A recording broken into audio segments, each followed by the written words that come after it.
여러분 안녕하십니까? 뉴스가 있는 저녁을 시작합니다. 지난달 소비자 물가지수가 9년 9개월 만에 최고 상승률을 보였습니다.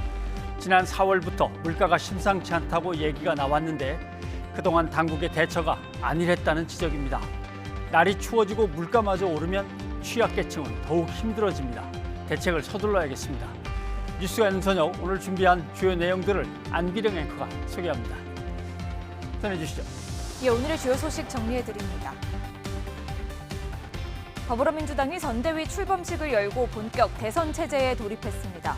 이재명 후보는 국정농단과 부패 기득권 세력의 귀환을 막아야 한다며 필승 의지를 다졌습니다. 국민의힘 대선 후보 선출을 위한 당원 투표가 이틀째 높은 투표율을 기록하고 있습니다. 윤석열, 홍준표 예비후보 모두 각자 자신에게 유리하다며 자신감을 보였습니다. 윤석열 검찰 고발 사주 의혹의 핵심 인물인 손준성 검사가 공수처에 출석해 피의자 조사를 받았습니다. 국민의힘 김웅 의원은 이르면 내일 소환될 것으로 전해졌습니다.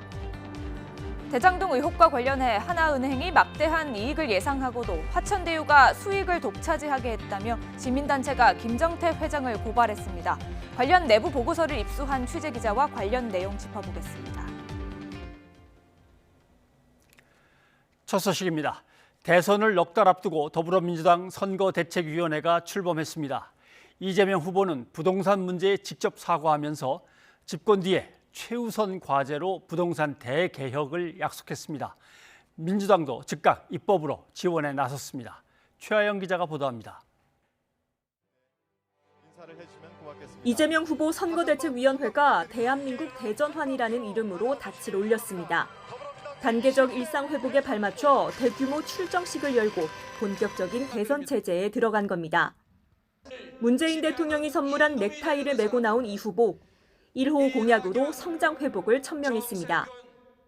공정성 회복을 통한 성장 토대의 구축, 전환적 위기를 기회로 만드는 전환 성장을 투트랙으로 전환적 공장 성장을 반드시 이뤄낼 것입니다, 여러분. 집권 뒤에는 강력하고 대대적인 부동산 대개혁에 최우선으로 나서겠다고 힘주어 말했습니다. 국민의 집값 고통에 직접 고개를 숙이면서 부동산 문제로 우리 국민들께 너무나 많은 고통과 좌절을 안겨드렸습니다. 고개 숙여서 진심으로 사과의 말씀을 드립니다. 이재명 정부의 명운을 걸고 부동산 불로소득 오명을 없애겠다고 강조했습니다. 이번 정기 국회에서 당장 할 수 있는 개발 이익 환수제 강화, 분양가 상한제와 같은 부동산 불로소득을 막는 제도 개혁을 곧바로 시행하겠습니다, 여러분. 특히 부동산 문제 사과와 더불어 이재명 정부를 7번이나 언급한 점은 문재인 정부와의 차별화 시도로 보입니다. 이 후보의 부동산 개혁 의지에 민주당도 즉각 부응했습니다. 개발이익 환수제를 정기국회에서 반드시 처리하겠다며 곧바로 정책의원총회를 열기로 했습니다. 보다 확실한 대전환, 보다 유능한 집권을 준비하기 위해 좌우를 가리지 않고 무지개처럼 다채로운 정책 비전을 완성시켜 나가겠습니다. 이 후보가 부동산 개혁을 앞세운 건 내년 대선의 핵심인 부동산 민심을 붙잡겠다는 뜻으로 보입니다.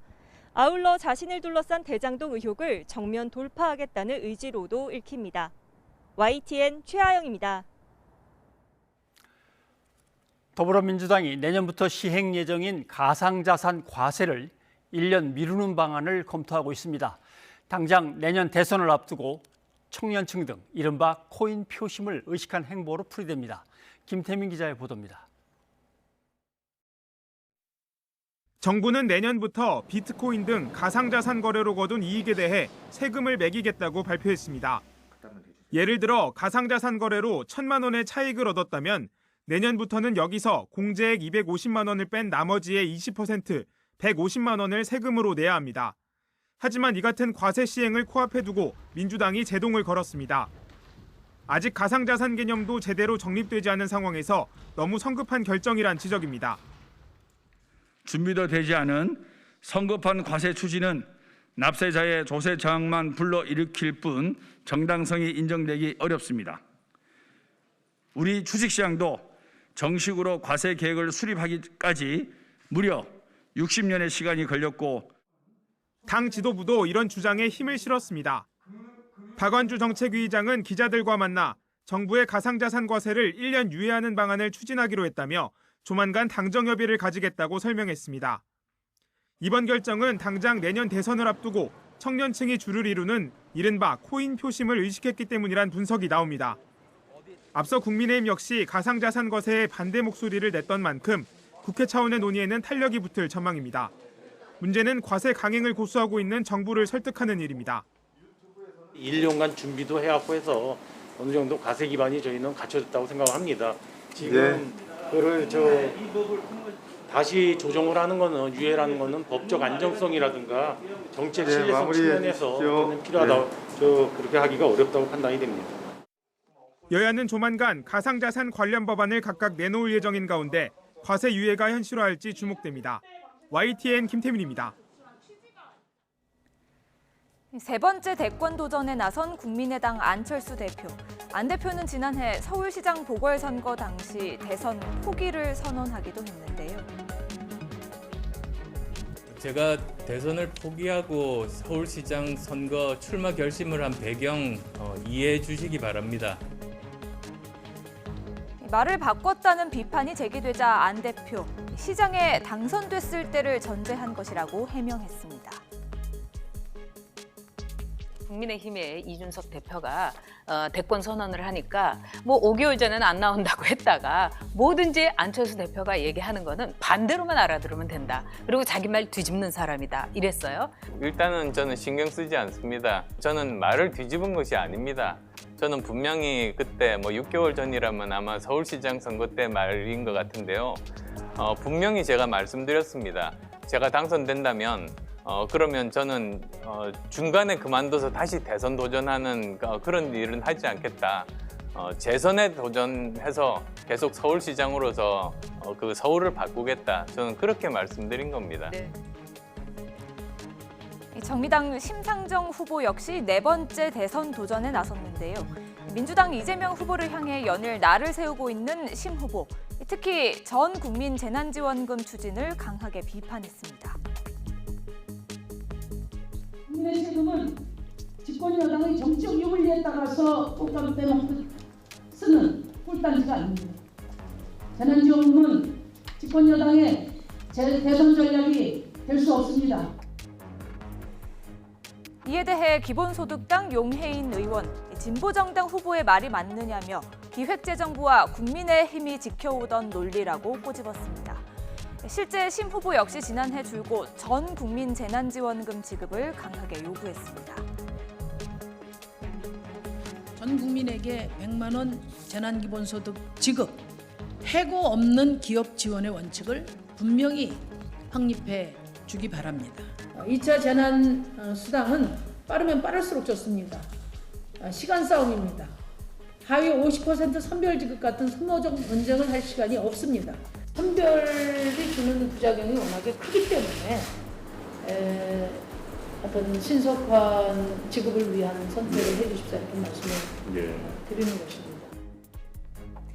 역시 말 바꾸기 지적이 나오자 심 후보 측은 지금 필요한 것은 재난지원금이 아니라 단계적 일상 회복에 대한 재원 지원이라고 반박했습니다. 말 바꾸기는 분명히 아닙니다. 지금의 정책 우선순위는 재난지원금이 아니라 지난 1년 9개월 동안 코로나 팬데믹으로 인해서 많이 피해를 봤던 우리 소상공인들, 자영업자들 그리고 특히 최전방에 서서 코로나와 온몸으로 싸웠던 우리 보건의료 인력 확충을 비롯해서 중환자 병상 등 위드 코로나를 성공적으로 이끌기 위한 그러한 조건들, 정책의 우선순위를 먼저 잡고 재정을 투입해야 된다는 입장인 거죠. 각각 대선 3수와 4수 도전에 나선 안철수 후보와 심상정 후보. 두 후보 모두 단일화는 없다며 완주 입장을 분명히 했는데요. 이번 대선 역시 일단 시작은 다자 구도로 펼쳐지게 됐습니다. 뉴스가 있는 저녁 안드령입니다. 민주당이 선거대책위원회 공식 출범식을 열고 본격 대선 체제에 돌입했습니다. 국민의힘은 대선 후보를 뽑는 당원 투표가 투표율 50%를 넘어서며 흥행하고 있습니다. 전국 상황 김성환 시사평론가와 살펴보도록 하겠습니다. 어서 오십시오. 네, 안녕하세요. 예. 자, 민주당 선거대책위원회 출범식을 가졌습니다. 이재명 후보 연설 중에 주요 내용을 한번 좀 다시 들어보시죠. 예. 네. 저의 1호 공약은 바로 성장의 회복입니다. 공정성 회복을 통한 성장 토대의 구축, 전환적 위기를 기회로 만드는 전환 성장을 투트랙으로 전환적 공장 성장을 반드시 이뤄낼 것입니다, 여러분. 개발이익 완전 국가 환수제에 대한 관심과 지지가 그 어느 때보다 높은 지금이야말로 바로 부동산 대개혁의 적기입니다. 그렇지 않습니까, 여러분? 말이 아니라 행동하겠습니다. 네, 전환적 공정 성장 처음 들어보는 단어입니다. 보니까 성장하겠다는 얘기인데 공정도 회복하겠다. 그다음에 전환은 아마 위기를 좀 기회로 바꾸겠다. 뭐 이런 뜻이 맞나요, 이게? 네, 뭐 전환기라고 얘기를 하죠. 예. 왜냐하면 지금 이제 탈탄소 문제도 얘기 나오고 그러기 때문에 그런 면에 있어서 뭔가 좀 대전환을 해야 되는 시점에 왔다. 예. 이렇게 또 얘기하고 있고요. 비정규직 문제나 이런 것들도 역시 전환의 시기에 와 있다. 4차 산업혁명도 역시 마찬가지다. 그래서 대전환이라고 하는 표현들이 줄곧 이제 진보 진영에서 조금 사용됐던 측면이 있는데요. 예. 그걸 지금 가지고 와서 전환적 성장을 하겠다. 언뜻 어울리지 않을 것 같은 두 단어를 지금 결합해서 얘기하고 있는데요. 저는 이재명 후보의 가장 큰 강점, 이게 뭐라고 보십니까? 글쎄요, 추진력, 뭐 사람들이 이렇게 뽑는데. 네, 맞습니다. 강력한 추진력이죠. 이재명은 합니다. 그래서 그걸 만들어낸 거거든요. 강력한 추진력에 이념에 뭔가 얽매이지 않는 실용 노선을 걷겠다. 이게 이제 중도 확장으로 가는 길이다. 이런 전략들을 같이 지금 여기 성장이라고 하는 패러다임에 지금 담은 것으로 보이고요. 또 하나 이제 부동산 대개혁이라고 하는 건 어찌 보면 지금 대장동 의혹이 나와 있기 때문에 그걸 돌파하기 위한 전략적인 측면이지 않느냐 이렇게 또 볼 수 있겠지만 달리 생각하면 국민 민생을 얘기할 때 부동산 문제 빼놓고 얘기할 수 없다는 거죠. 그렇죠. 예. 그러니까 이재명 지사의 최대 강점이라고 불리던 것. 예를 들어서 진보층만 지지하지 않고 중도층도 바라볼 수 있고 일부 보수층도 흡수할 수 있을 뭔가. 그러니까 사고 칠 만한 후보다. 예. 그러니까 생각해서 햄릿처럼 막 고민하는 후보가 아니라 돈키호테처럼 뭔가 실천하는 후보를 만들겠다. 이런 식의 어떤 전략들을 갖고 있는 것 아닐까 이렇게 생각되고요. 예. 부동산 대개혁에 관한 문제는 사실은 대장동 문제가 나와서 그렇지 국민의힘이 그동안에 부동산 문제는 시장에 맡겨야 된다 이렇게 주장했거든요. 그랬던 거죠. 예. 근데 지금 역으로 얘기하고 있어요. 왜 민간 사업자한테 이익이 돌아가게 했느냐 그랬더니 잘 됐다. 그러니까 이제는 다 공공이 하겠다 이렇게 지금 얘기하고 있는 거거든요. 그러니까 국민의힘이 앞으로 어떤 전략을 내놓을지 어떤 반응을 보일지도 상당히 좀 궁금합니다. 그렇습니다. 자, 전환, 공정, 성장 묶어버리듯이 선거본부도 이낙연 캠프, 이재명 캠프를 묶어서 하나로 만들었는데 만들다 보니까 커졌습니다. 양쪽을 합치다 보니까 어떻게 잘 맞는 것 같습니까? 글쎄요. 지금 뭐 평가하기는 어려울 것 어려워요? 같은데요. 근데 선거를 아는 사람, 여러 번 치렀던 사람들의 얘기를 들어보면 몇몇 자리, 포스트에 누가 들어가는가가 더 중요하다 이렇게 얘기합니다. 일단 선대위 구성을 하는 데 있어서 이 대선 경선 과정에서 같이 경쟁을 했던 대선 주자들, 그 캠프에 있었던 인사들을 얼마나 잘 화합시키는 방식으로 결합시키느냐. 예. 이게 제일 큰 과제였기는 했는데요. 근데 선수도 고려해야 되죠. 그리고 각 캠프 인사들한테 공동 선대위원장 자리도 줘야 되겠죠. 이렇게 하니까 핵심이 잘 눈에 안 보이는데요. 예. 핵심은 사실 제가 볼 때 따로 있는 것 같아요. 일단 잘 살펴보시면 아시겠지만 총괄 특보단장 자리에 정성호 의원, 최측근이라고 하는 정성호 의원이 딱 박혀 있어요. 예. 그것도 주목할 만하고요. 그리고 비서실장이라는 자리가 굉장히 중요하거든요. 예. 왜냐하면 후보의 동선들을 전부 다 지금 알아야 되는 자리이기도 하고 후보와 교감을 나눠야 되는 자리인데 실장은 선수 때문에 실장 자리를 주었던 것 같고요. 예. 실장이 아니라 부실장 자리에 정진상이라고 하는 성남시장 시절부터 함께해왔던 정진상이 들어가 있습니다. 그래서 예. 이재명 지사의 복심이라고도 불릴 만한 인물이거든요. 그러니까 비서실 부실장에 들어가 있는 정진상을 주목해 볼 필요가 있다 이런 거고요. 마지막에 상황실장 자리가 굉장히 중요합니다. 모든 상황들을 다 상황실장이 취합하거든요. 근데 상황실장 자리에 진성준 의원이 들어가 있습니다. 그래서 그런 자리에 포스트에 정말 일을 할 만한 사람들을 잘 드러나지 않지만 넣어놨다. 예. 그런 면에서 캠프 구성에 있어서 신경 쓰는 흔적이 나타난다. 이렇게 핵심 봐야 될 것 같습니다. 컨트롤이 필요한 자리에는 역시 자기 사람들이 확실하게 들어가 있다. 그렇죠. 그렇게 해야 일을 할 수가 있는 거죠. 알겠습니다. 그런데 범 진보 진영의 통합을 이재명 후보가 이제 내세웠어요. 네. 이건 뭐 정의당은 아닐 것이고 결국은 뭐 열린민주당 같은 걸 얘기하겠죠. 혹시 합당이라든가 선거에서의 연대 뭐 이런 구상들을 하는 모양인데 당에서 이런 논의가 있었는지는 모르겠습니다만 잘 되겠습니까? 뭐 당에서 탈당했던 사람들, 무소속 출마했던 사람들, 그리고 열린 뭐 민주당 가 있는 그 인사들, 이전에 뭐 국민의당에 결합했던 인사들 다 한꺼번에 모으겠다 모두다. 이렇게 얘기를 하고 있는 건데요. 그러니까 대선이라고 하는 공간은 일종의 달고나 같은 거잖아요. 예. 그러니까 막 설탕 넣고 막 휘저어서 예, 전혀 다른 걸 만들어내는 거죠. 새로운 권력 체계를 만들어가는 과정이거든요. 근데 그 중심에는 후보가 있을 수밖에 없어요. 후보가 하자면 하는 거예요, 사실은. 예. 그러니까 이재명 후보가 다 모으자고 얘기하면 모아질 수밖에 없다. 일부 잡음이 나오는 한이 있더라도 그거는 아마 큰 문제가 되거나 이럴 상황은 아닐 것 같다 이렇게 생각이 되고요. 이번에는 양쪽으로 결집하는 총 결집하는 선거가 될 가능성이 매우 높거든요. 그렇죠. 그러니까 진보 진영이라고 하는 개혁 진영 안에 있어서 사람들이 분열되거나 쪼개져서 나갔던 사람들까지 다 막 흡수하는 형태로 나갈 가능성이 매우 높다.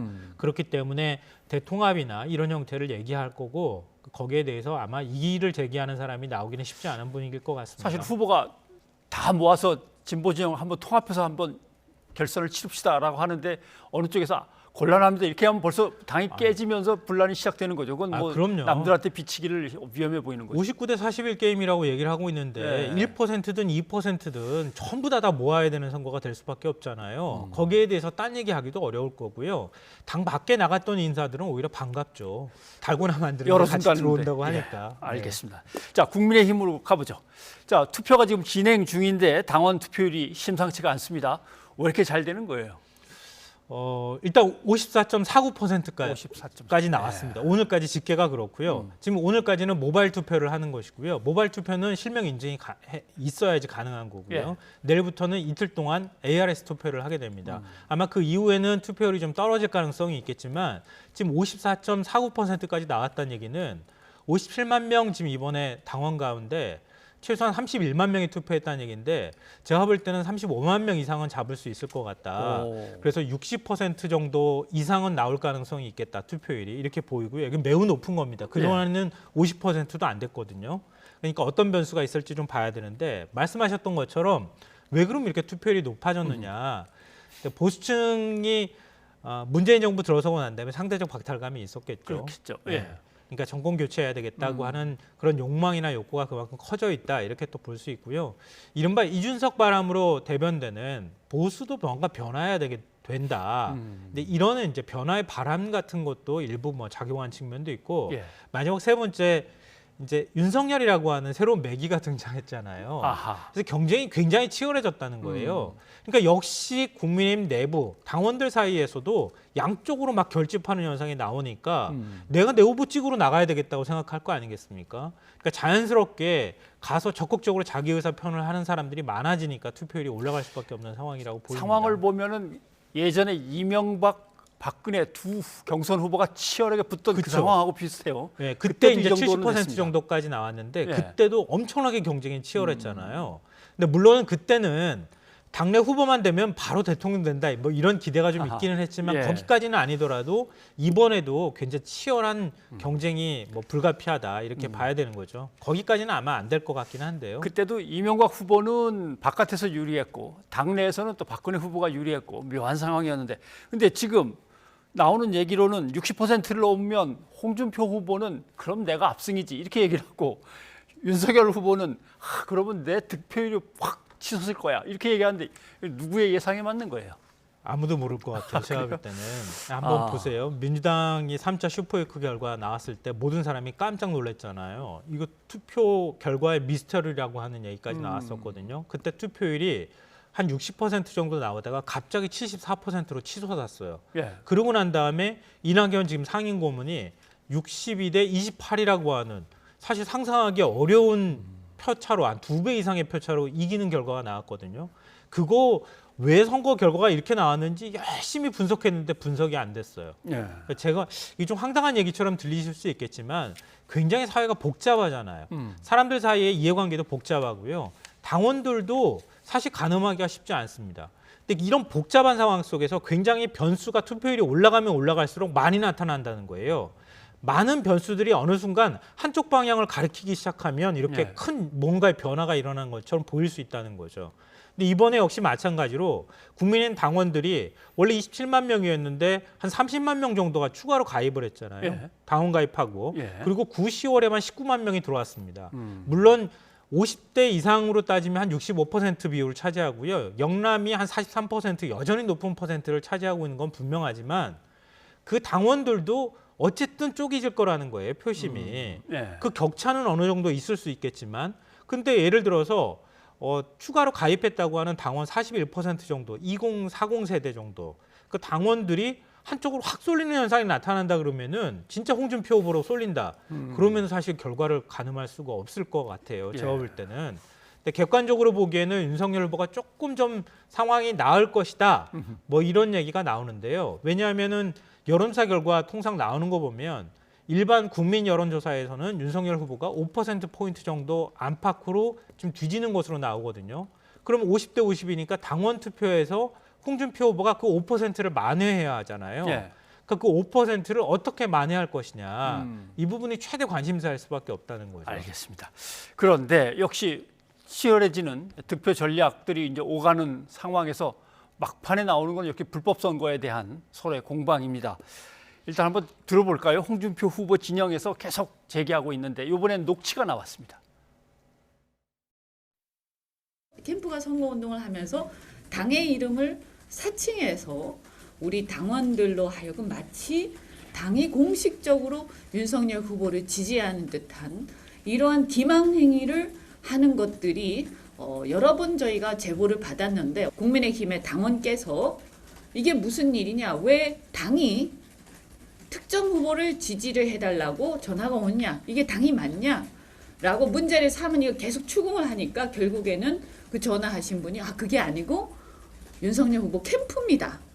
이렇게 얘기하는 게 있었습니다. 국민의힘 당이에요. 예, 선생님 책임감을 유지해 주셔서 감사드리고요. 11월 1일이나 2일 중에 편지 문자를 발송이 됩니다. 그때 윤석열 후보를 꼭 좀 선택해 주십사 전화드려. 잠깐만요. 네네. 국민의힘에서 단체적으로 지금 윤석열 후보 지지하라고 하는 거예요? 우리가 해야 될 말을 그쪽에서 하는 게 아닌가 싶기도 하고, 그런 식의 서로 네거티브 공격은 좀 자제하는 게 저는 우리 원팀을 위해서도 좀 바람직하지 않나 그렇게 생각합니다.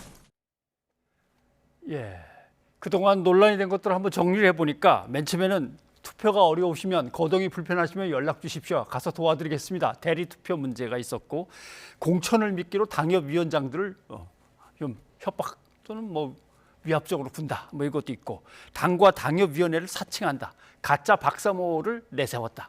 등등등 뭐 논란이 있었는데 요것은 지금 이제 당 이름을 갖다 얘기했는데 캠프 이름을 얘기해야 되는데 왜 당 이름만 살짝 얘기하고 마냐 이 얘기인 것 같습니다. 네, 윤석열 캠프에서는 당원 누구나 당원 당규상 보면 선거운동할 수 있도록 돼 있는데 뭐가 문제냐 이렇게 얘기를 하고 있고 홍준표 후보 쪽에서는 아니 사칭한 게 핵심 아니냐. 왜 당협을 사칭하느냐. 그렇게 해서 선거운동을 한 거 아니냐 뭐 이렇게 또 지금 얘기를 하고 있는데요. 그만큼 지금 당심이 중요한 상황이 됐다. 그래서 말씀드렸던 것처럼 일단 여론조사에서 윤석열 후보가 조금 뒤지는 결과가 나온다고 하는 건 여론조사 결과로 지금 어느 정도 상수가 돼가고 있는 상황인 것만은 맞아요. 근데 그러면 당심이 중요하지 않겠습니까?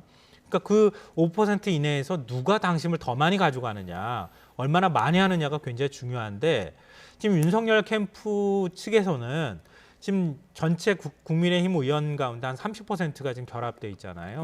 그리고 지역 당협위원장도 많이 들어와 있어요. 그러면은 결국은 조직표를 움직일 수밖에 없다는 거죠. 더군다나 젊은 층은 아무래도 홍준표 후보 쪽에 조금 기울어져 있는 분위기란 말이에요. 예. 그러니까 기존의 전통적인 당원이라고 하는 층, 그 층을 적극적으로 투표를 하게 유도하고 그 층을 조직 동원을 통해서 그 표가 많이 나와줘야 내가 유리하다 이렇게 판단하고 있다. 지금 그 결과를 보고 있는 것이다 이렇게 생각되거든요. 그 과정에서 이제 치열하게 양쪽에 지금 신경전이 벌어지고 있는 상황이 아닐까 싶은데, 근데 저는 민주당에서 네거티브 할 때 당 선관위가 경고하잖아요. 그렇죠. 그랬던 것처럼 왜 선관위가 아무 꿀먹은 벙어리처럼 조용한지 모르겠어요. 이럴 때 경고 한번 해줘야 되는데 경고할 생각이 별로 없는 것 같아요. 근데 한 캠프에서 계속 나오니까 이럴 때는 선관위가 빨리 나서서 좀 조정을 해주는 게 좋을 것 같은데. 그러니까 지금 ARS도 실명 인증 가지고 얘기가 많았잖아요. 이제 이틀 동안 ARS 투표할 때 이미 상대적으로 젊은 층은 모바일 투표 다 했을 거라는 거예요. 그러면 나머지 ARS 투표는 상대적으로 고령층, 상대적으로 오랫동안 당을 지켜왔던 당원들 이런 층일 가능성이 굉장히 높기 때문에 그런 고령층의 당원들의 ARS 투표를 어떻게 적극적으로 독려하는가, 이 부분이 윤석열 캠프에 있어서는 굉장히 중요한 문제가 됐다. 이걸 보여주는 하나의 상황이 아닐까 싶습니다. 예. 자, 이제는 국민의당 안철수 후보로 가야 될 것 같습니다.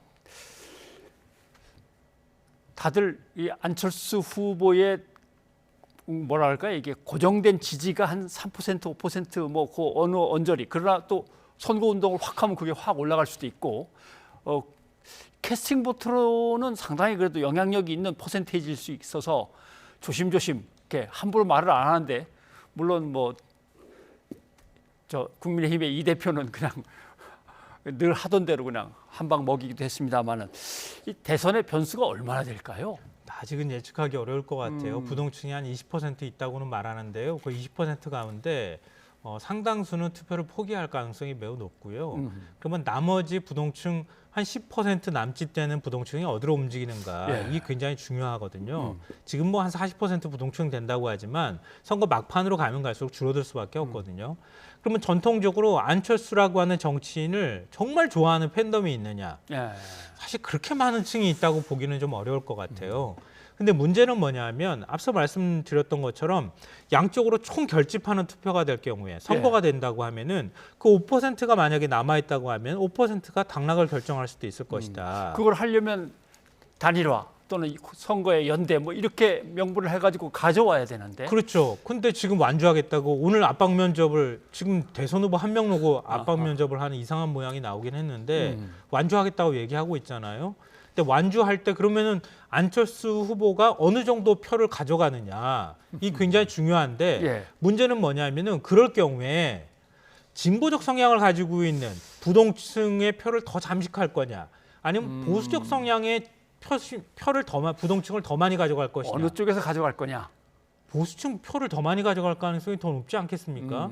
반문을 지금까지 외치고 있고, 이제는 그렇죠. 원래는 민주당 쪽 사람이었지만 지금은 국민의힘 쪽 사람으로 분류돼도 과언이 아니란 말이에요. 오랫동안 반문 정권 교체를 외치고 있었으니까. 그럴수록 국민의힘이 단일화 욕구가 훨씬 더 커질 수밖에 없을 것이다.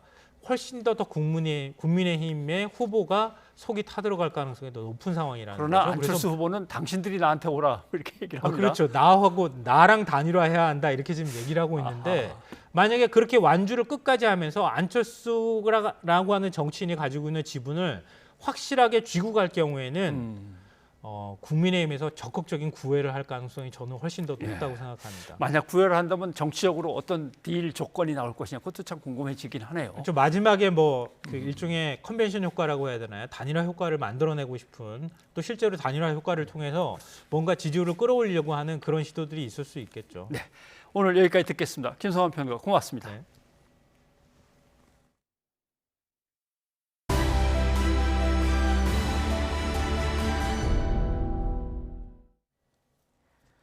대장동 의혹의 핵심 피의자 김만배 전 기자와 남욱 정민용 변호사가 내일 구속영장 심사를 받습니다. 그동안 검찰이 입증에 어려움을 겪었던 배임 혐의가 이들의 구속 여부를 가를 핵심 쟁점이 될 것으로 보입니다. 나혜인 기자입니다.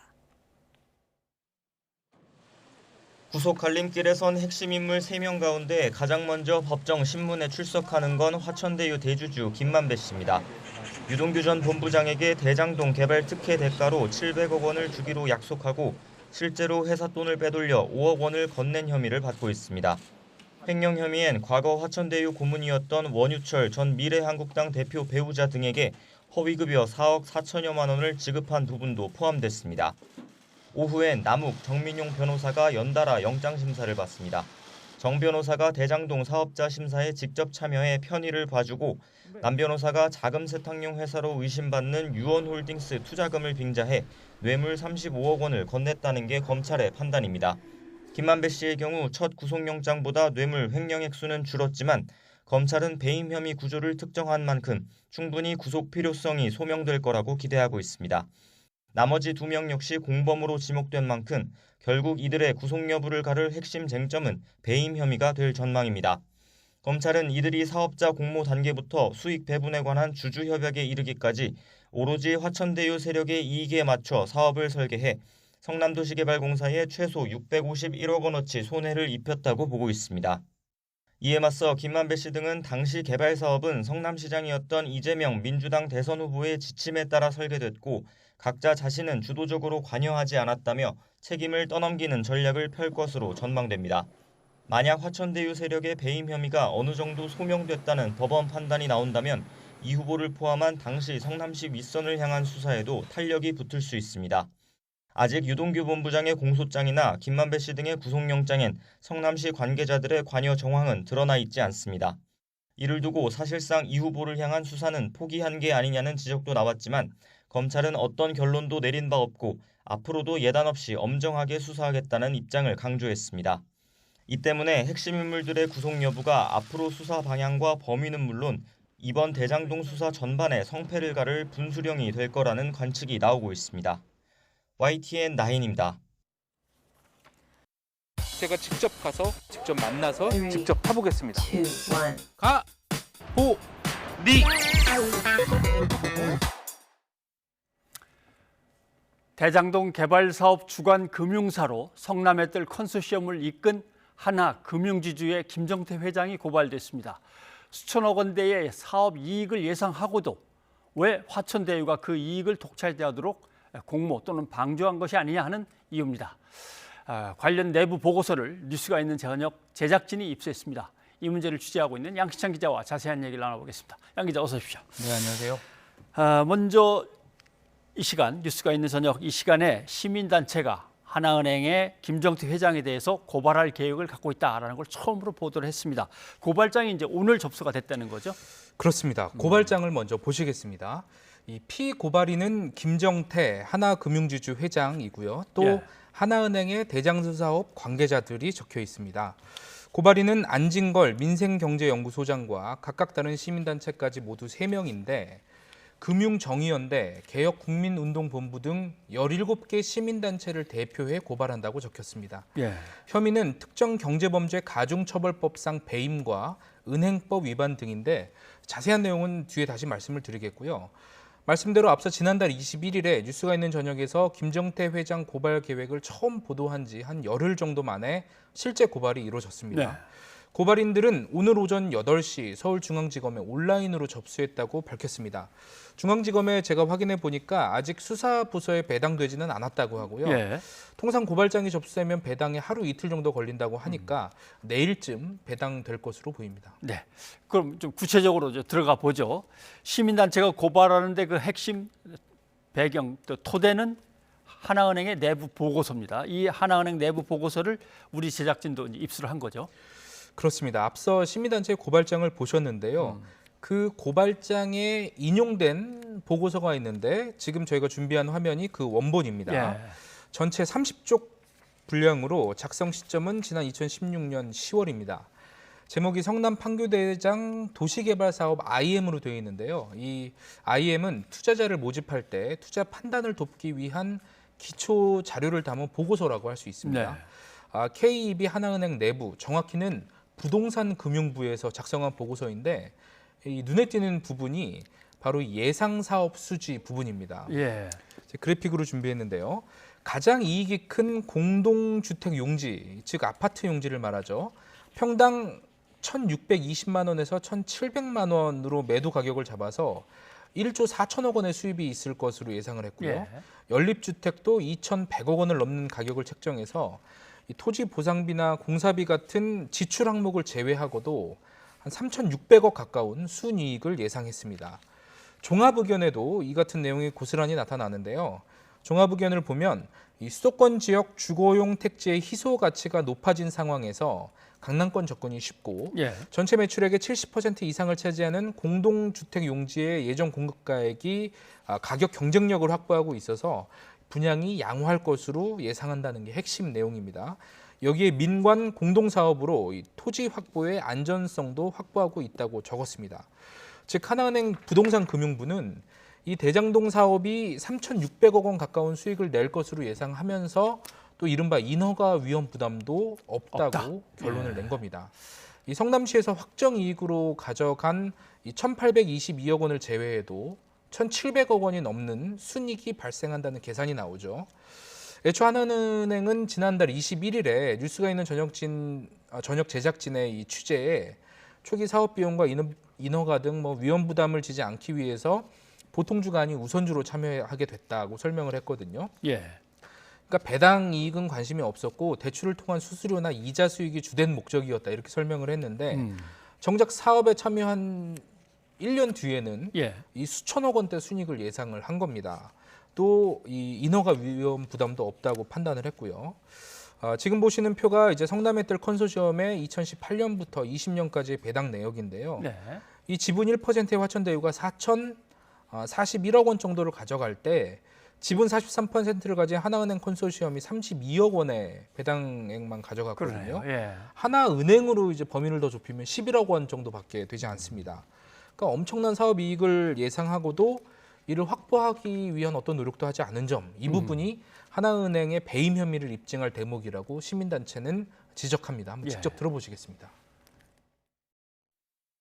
성남도시개발공소는 확정 이후로 1,822억이나 가져갔는데 무려 1,761억 원이라는 이득이 예상된다는 건 이미 2015년 16년도에 파악해서 보고서까지 작성해놓고 그 이후로 배당을 늘린 거나 이익을 늘리기 위한 어떠한 노력도 한 흔적을 찾아보기 어렵다.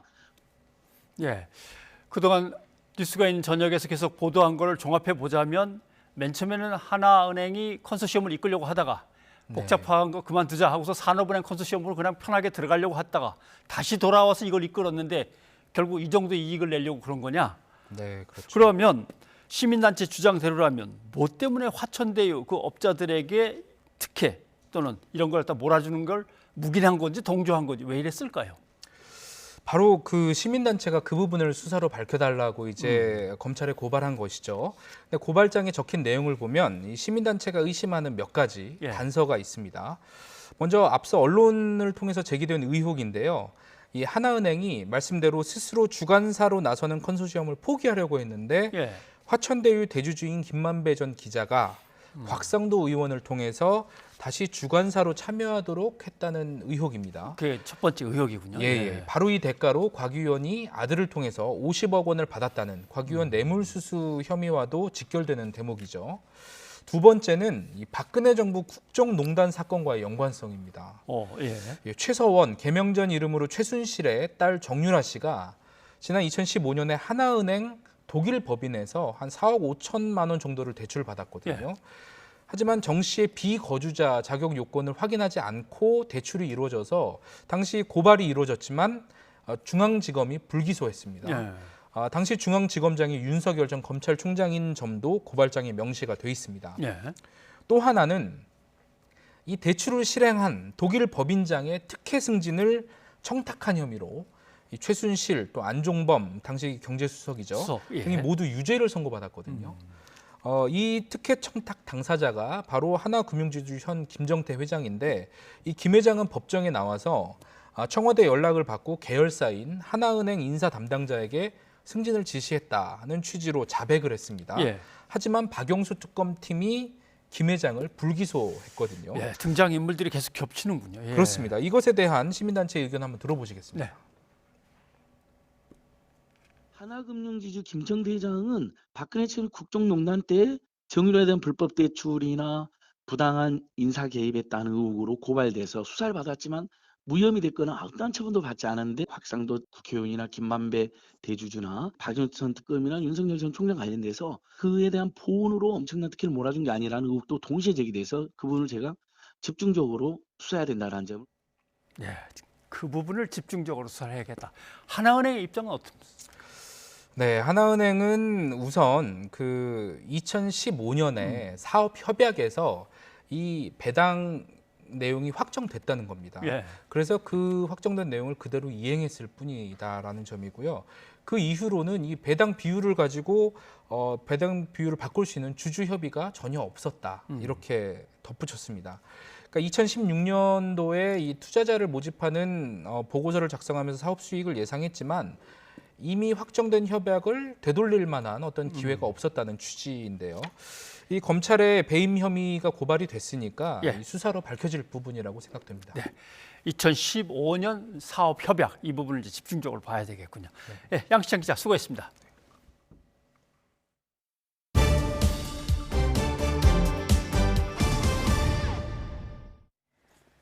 윤석열 검찰 고발 사주 의혹과 관련해 손준성 검사가 공수처에 출석해 조사를 받고 있습니다.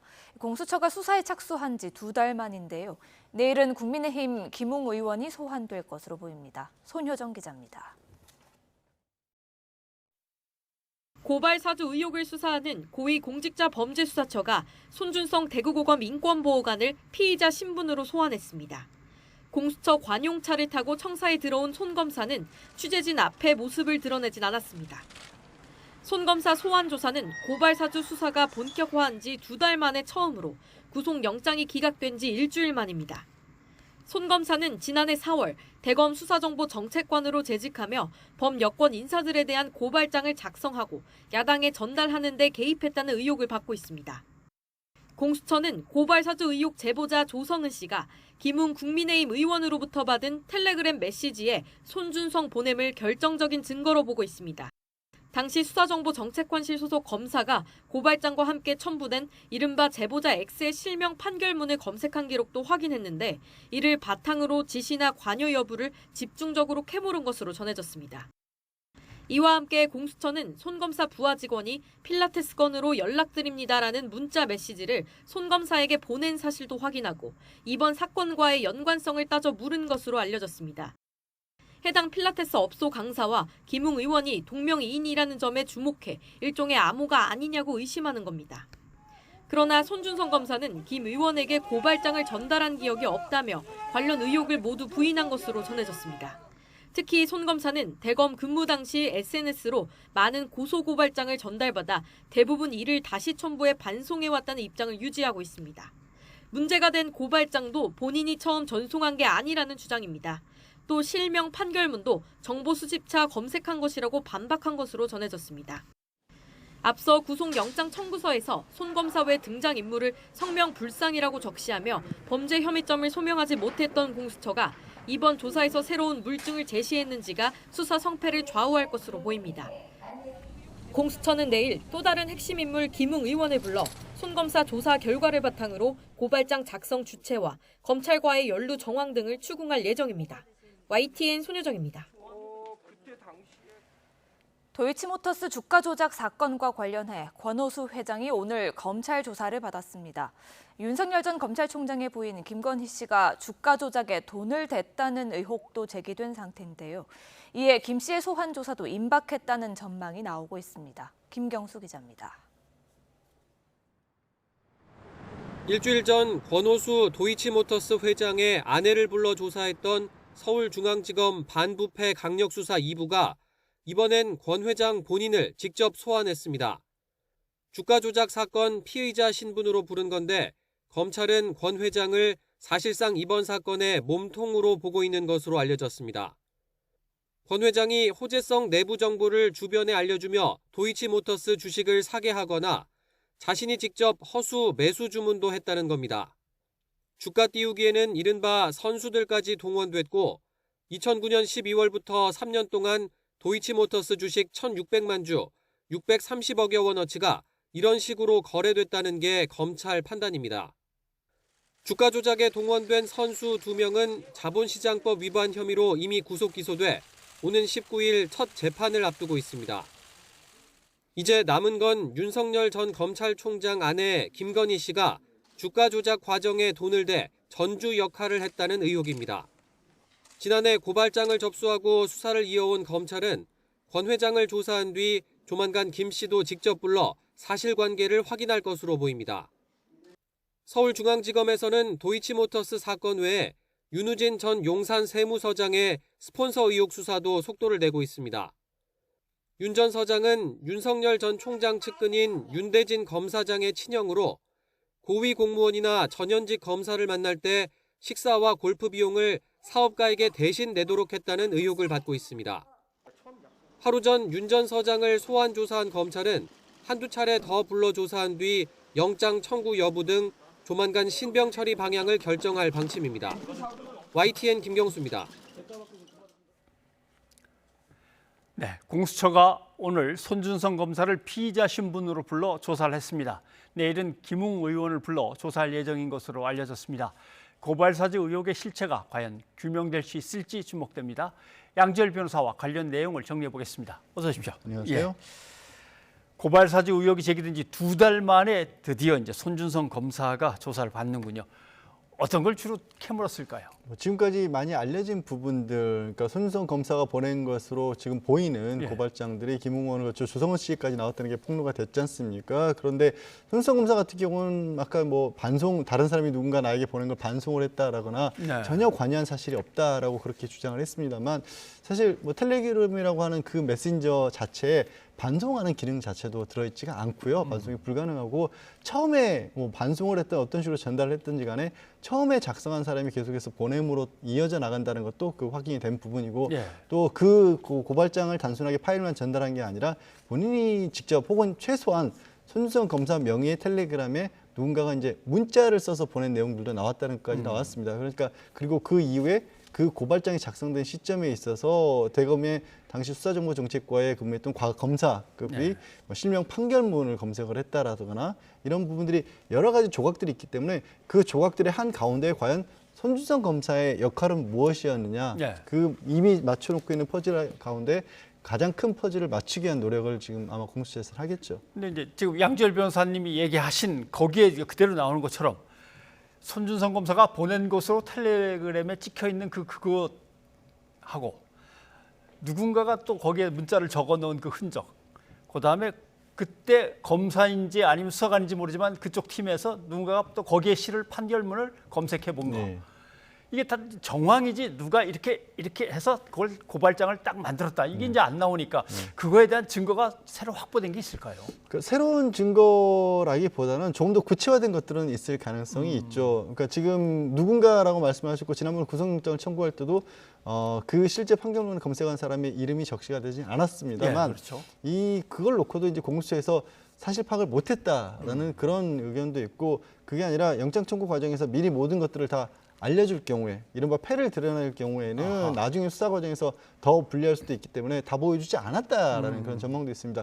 영장 기각하고 일주일 만에 소환을 하면서 새로운 사실을 뭐 파악했다라고 보기는 어렵고요. 이미 압수수색을 지난 9월에 했지 않습니까? 그러니까 그 동안에 조사했던 부분들이 쌓여있는 부분들을 조금 더 구체적으로 뭐 말씀드린 것처럼 모든 종류의 범죄가 글자가들은 뭐 CCTV에 찍히듯이 그렇게 다 있는 건 아니거든요. 그런 식으로 범죄를 수사해서 파악할 수 있는 것들도 드물고요. 오히려 여러 가지 연관된 정황들을 증거로 했었을 때 도저히 그 사람이 아니고는 있을 수 없는 일이다. 이런 식으로 좀 압박하는 그런 과정을 거치지 않을까 싶습니다. 조성은 씨 고발자, 그다음에 이제 김웅 의원. 두 사람 간의 텔레그램 대화방이 폭파됐다가 그 폭파된 게 복원됐다는 보도가 있었습니다. 복원됐다면 거기서 손준성 검사를 확 특정할 만한 어떤 증거가 나올까요? 뭐 그런 얘기들도 충분히 가능할 수가 있고 손준성 검사를 특정하진 않다고 할지라도 이 얘기했던 게 고발장 자체도 뭐 변조됐을 가능성을 제시한다거나 아니면 김웅 지금 의원 같은 경우에는 전혀 기억이 나지 않는다는 식의 얘기를 하고 있습니다만 뭐 녹취록 내용이 비춰봤을 때도 과연 기억하지 못한다는 게 말이 되느냐라는 그런 생각도 들고 조금 더 자세한 내용들이 그 안에는 어쨌든 들어가 있을 가능성이 굉장히 높고요. 또 텔레그램이라고 하는 게 굉장히 보안성이 좀 뛰어나서 비밀 유지를 위해서 많이 쓰는데 그게 어떻게 복구될 수 있을까라는 의문을 품을 수도 있지만 텔레그램 메신저가 보안성이 좋다는 얘기는 누군가 제3자가 이걸 해킹을 해서 들여다본다거나 아니면 그 텔레그램 본사에 서버 같은 걸 압수수색을 통해서 그거를 확보할 수 있는 방안이 거의 없다라는 거지만 지금 이 복원했다는 건 뭐냐면 그걸 사용한 사람의 휴대전화에 그냥 그 일종의 하드디스크에 저장이 되어 있던 내용들을 복원한 것으로 보이기 때문에 실제 그럴 경우에 복원 자체는 다른 범죄, 다른 수사에서도 텔레그램을 복원해서 형사처벌했던 사례들이 있거든요. 증거로 사했던 경우가 있기 때문에 그래서 저 안에서도 의미 있는 증거들이 좀 나왔을 가능성이 저는 충분히 있다고 봅니다. 자, 또 다른 핵심 인물은 바로 김웅 의원입니다. 아무것도 기억을 못한다. 뭐 그 말의 진위를 갖다 지금 뭐 다 사람들이 뭔가 궁금해하고 있는 것이긴 한데 다들 그렇거든요. 기억이 안 난다 그러다가 증거물들을 쭉 보여주면 아 이제 기억이 좀 나긴 하네요. 뭐 이렇게 할 수도 있는 건데 김웅 의원도 혹시 그렇게 될까요? 그럴 수밖에 없지 않을까.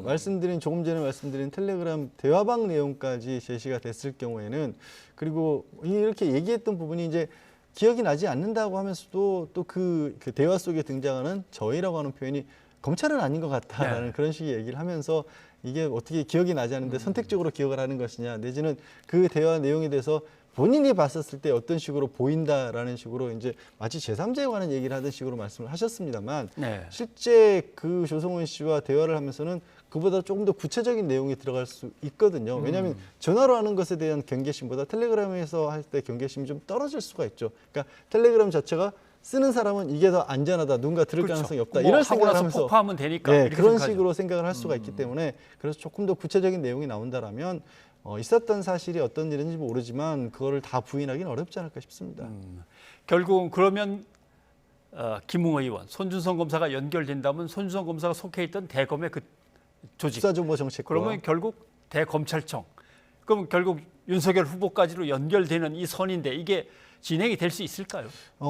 복수의 사람들이 인물이 거론이 되고 그리고 그 거론이 되는 과정에서 예를 들어서 지금 고발장이 그냥 그날 하루에 작성된 게 아니라 쭉 어떻게 보면 자료들을 여기저기서 취합해서 만들어서 그걸 이제 좀 비교적 급하게 4월 3일 날 지난해 4월 3일 날 이 작성을 한 걸로 그렇게 추정이 되고 있지 않습니까?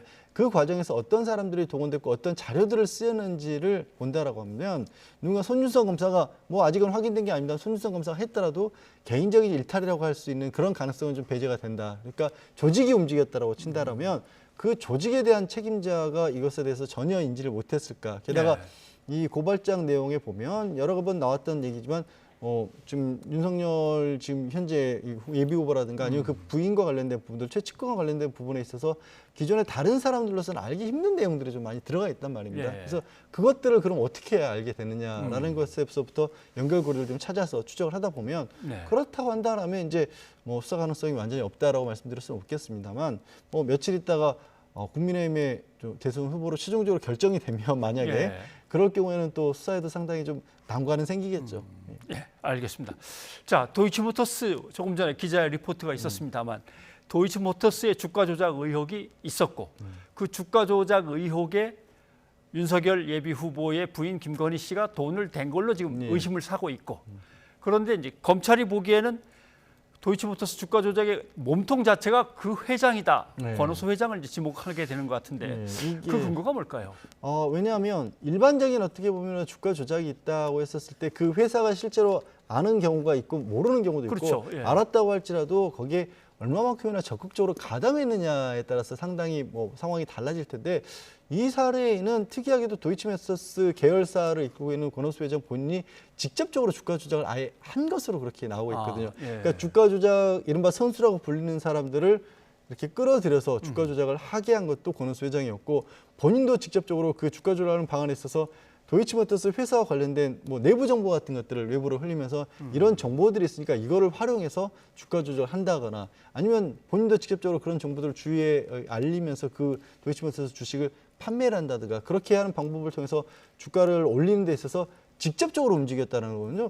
저는 굉장히 드문 사례처럼 보이거든요. 이런 그 당시의 상황이 검찰로 하여금 사실상 몸통 자체가 그룹의 회장이었다라는 판단을 하게 아닌가 싶습니다. 김건희 씨는 그 과정에서 이제 싸게 사고 비싸게 팔고 하면서 이제 부당한 이득을 얻었을 수도 있다라고 하는 문제인데, 근데 통정매매 얘기가 나왔습니다. 그러면 김건희 씨하고 어머니 최 씨가 동시에 자 이제 내가 물건을 내놓을 테니까 얼른 사가 뭐 이런 식으로 했다는 뜻입니까? 그렇습니다. 그러니까 먼저 그것도 뭐 시세 같은 것들을 어느 정도 정해놓은 상황에서 뭐 팔아야 될 물량이라든가 매도를 하겠다고 내놓는 시기 같은 것들 정해놓은 다음에 그 시기가 올려나면 이제 상대방 쪽에서 그걸 또 한꺼번에 다 사가고 그렇게 해서 사고 팔고를 계속해서 반복하게 되면 매매가 활발하게 이루어지고 당연히 매도를 희망하는 사람들 입장에서는 거기에 뛰어들 거 아니겠습니까? 둘이 나란히 앉아서 내놓는 순간 팔고 사고 팔고 사고를 돌리는 거군요. 예, 지금 이제 뭐 검찰이 보고 있기로는 두 사람이 나란히 앉은 건 아니고 두 사람 다 똑같은 이 주식품 계좌를 맡기면 실제로 그 일을 행한 사람은 이제 별도의 이제 도이치모터스에서 간부로 일했던 사람이 그런 일을 한 게 아니느냐라고 그렇게 보고 있는 겁니다. 예, 뭐 수사할 것들은 내용들은 상당히 좀 여러 건인데 진행되는 걸 또 봐야 되니까 이건 또 다음 기회에 해야 될 것 같군요. 예, 변호사님 고맙습니다. 네, 고맙습니다.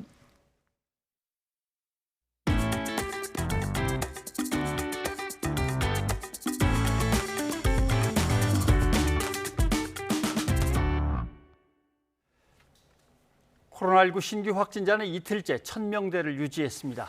지난 주말 헬로윈과 단계적 일상 회복에 따른 영향은 일주일 뒤부터 나타날 것으로 보입니다. 개훈이 기자입니다. 코로나19 신규 환자는 이틀 연속 2,000명 아래를 유지했습니다. 하지만 일주일 전 화요일 수치와 비교하면 300명 이상 늘었습니다.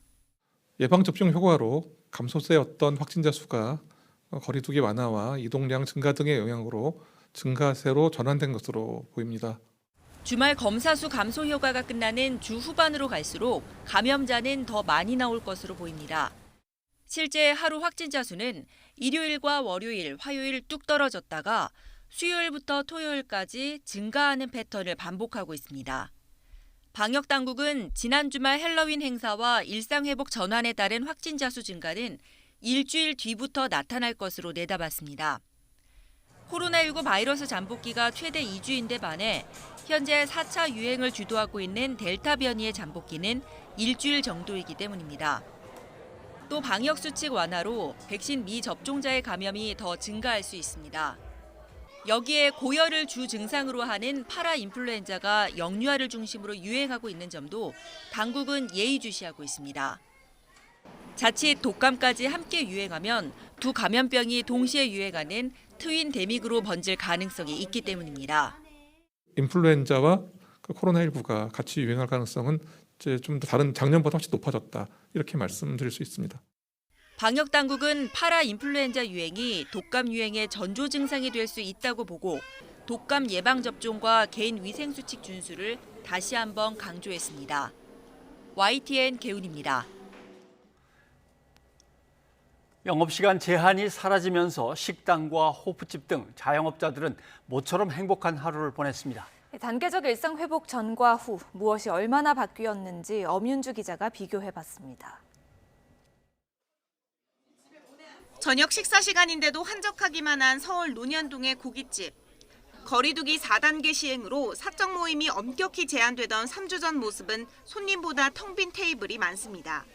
하지만 단계적 일상 회복으로 돌입한 첫날 상황은 180도 바뀌었습니다. 같은 식당, 같은 시각인데도 빈 자리를 찾을 수 없을 만큼 손님들로 가득합니다. 어김없이 문을 닫아야 했던 밤 10시가 돼도 지인들과 담소를 나누는데 여념없는 사람들. 영업시간 제한이 풀리면서 24시간 문을 연 이곳은 첫날 매출이 전날 대비 2배 이상 올랐습니다. 영업시간을 풀어준다니까 이제 희망이 보이기 시작하는구나 그런 생각으로 하루 종일 보냈거든요. 또 이렇게 손님들이 많이 오시니까 또 기분이 아주 좋았습니다. 매출이 2배로 올랐습니다. 저녁 식사를 마친 뒤 2차로 향하는 사람들이 주로 찾는 호프집도 마찬가지. 3주 전만 해도 밤 10시만 되면 울며 겨자 먹기식으로 손님들을 우르르 내보내야 했지만 이젠 같은 시각에 오히려 새로운 손님들이 쏟아져 들어옵니다. 업주는 더도 말고 덜도 말고 딱 지금만 갖길 바랄 뿐입니다. 영업시간 제한이 풀렸다라는 것은 실질적으로 우리도 이제 정상 영업을 할 수 있는 환경이 만들어진 거고요. 영업 제한이 풀렸지만 확진자 숫자가 증가함으로써 다시 영업 제한 제재가 들어오게 되면 아무래도 그동안 쌓인 부채라든지 1년 10개월에 걸친 방역 규제 기간 쌓여가는 부채 앞에 생계의 낭떠러지에 놓였던 자영업자들. 끝이 보이지 않았던 칠흑 같은 터널 속에서 다시 설 수 있다는 한 줄기 희망의 빛을 본 하루였습니다. YTN 엄윤주입니다. 소비자 물가가 지난달 3.2%로 고공행진을 이어가며 9년 9개월 만에 최고치를 기록했습니다. 돼지고기부터 집세까지 월급 빼고 다 오른다는 말까지 나오고 있는데요. 이런 추세가 이어질 것으로 보여 정부의 고민이 깊어지고 있습니다. 오인석 기자입니다. 고기 빛깔도 보고 가격표도 보고 한참을 고민하다 슬며시 놓아듭니다. 물건은 매대마다 가득하지만 선뜻 카트에 옮겨 담기가 쉽지 않습니다. 야채 같은 거 특히 좀 비싼 것 같아서 거의 뭐 그냥 들었다 놨다 하다가 그냥 놓고 올 때가 많고요. 다른 것들도 좀 많이 오른 것 같아요. 지난달 소비자 물가가 3%를 넘어섰습니다. 9년 8개월 만에 3%대 물가입니다. 6개월 연속 2%대 상승세를 보이던 물가는 지난달에는 9년 9개월 만에 가장 높은 상승률을 기록했습니다. 국제 유가의 오름세 영향으로 석유류 가격은 27.3%나 올라 2008년 8월 이후 가장 높은 상승폭을 기록했습니다. 휘발유가 26.5% 올랐고 경유와 자동차용 LPG 가격도 크게 뛰었습니다. 지난해 10월 통신비 할인에 따른 기저효과로 휴대전화 요금은 25.5%나 상승했습니다. 휴대전화 요금 통계 작성 이후 가장 높은 상승률입니다. 전기료와 전세, 공동주택관리비, 생선회도 줄줄이 올랐습니다. 농축수산물 가운데는 달걀이 33.4% 올랐고 국산 쇠고기와 돼지고기 오름세도 이어졌습니다. 공업제품과 개인 서비스 가격이 오름세를 지속한 가운데 지난해 10월 통신비 지원에 따른 기저효과로 공공서비스 가격도 확대되면서 3%대 상승률을 보였습니다. 정부는 11월에도 국제 유가 오름세와 개인 서비스 기저효과 등 불확실성이 여전히 높은 것으로 판단하고 있습니다. 이에 따라 이달 12일부터 유류세 인하 조치가 가격에 신속히 반영되도록 했습니다. 주유소별 배정 물량을 분할 공급하는 등 다양한 수단을 모두 동원하여 전국 모든 주유소에 유류세 인하분 물량이 신속히 공급되도록 하겠습니다. 또 공공요금을 동결하고 원재료 인상 등에 편승한 가공식품 업계의 담합 인상 단속도 강화하기로 했습니다. YTN 오인성입니다. 네, 수출이 잘 되고 있습니다. 벌써 9월, 10월 우리나라 역사 최고 수준을 기록하고 있습니다. 이렇게 순항하고 있는 수출 무역에 관한 기사들을 언론 매체들이 보도합니다. 한번 읽어보겠습니다. 이탈리아 영국을 제치고 8위로 올라갔다. 그다음에 300일이 안 걸리고 299일 만에 1조 달러를 돌파했다. 자, 제가 옛날 얘기, 라떼는 말이 한번 해보겠습니다. 1985년에 그 15년 앞인 2000년을 전망한 경제신문 우리의 꿈같은 목표라고 하는 기사 내용입니다. 매일경제신문 1985년 1월 기사입니다. 10대 교육국이 되는 것이 우리의 꿈. 표로 한번 비교해서 보시는 게 편할 것 같습니다. 보시죠. 이 신문이 1985년에 2000년을 전망한 GDP 2,500억 달러. 그러나 2000년에 실제로는 5,570억 달러가 됐습니다. 2020년에는 1조 5,800억 달러입니다. 자, 경제순위. 1985년에 2000년을 꿈꿀 때는 15위가 됐으면 좋을 텐데 라고 했는데 2000년에는 13위였습니다. 2020년에는 10위로 올라갔죠. 그다음에 교육순위. 그때 꿈꿀 때는 2000년도에 10위권이 되면 얼마나 좋을까라고 했는데 13위였습니다. 왜냐하면 IMF가 있었습니다. 그런데 다행히 꾸준히 올라가서 2020년에 8위까지 올라간 겁니다. 앞으로 한국 경제의 미래에 대한 국제기관들의 평가는 이렇습니다. 한번 보십시오. 2030년에는 일본, 독일보다 1인 소득이 많을 수도 있다라고 하는 거고요. 세계 7위까지 될 거다. 왜냐하면 스마트폰, 자동차, 조선, 중공업, 그다음에 철강, 화학 이렇게 모든 분야에서 세계적인 수준으로 올라간 나라는 사실 찾기가 힘듭니다. 물론 성장의 결실이 고루 분배되지 않고 내 집 마련도 어렵고 취업도 좀 어렵고 수출에 너무 의존하는 것은 우려가 크고 해결할 과제이긴 합니다. 그래도 이 정도는 아닙니다. 국가부도 우려, 경제 폭망. 국가부도 경제 폭망은 터무니없는 비방입니다. 변상욱의 앵커 리포트였습니다. 국립고궁박물관이 내일부터 연말까지 인사동 출토 유물 전시를 개최합니다. 네, 지난 6월에 서울 인사동 재개발지구에서 조선 전기의 금속활자 등 1,700여 점이 발굴됐었죠. 주목할 유물들이 많아서 국민에게 신속하게 공개를 합니다. 화면으로 만나보시죠. 저희는 내일 다시 찾아뵙겠습니다. 여러분 고맙습니다.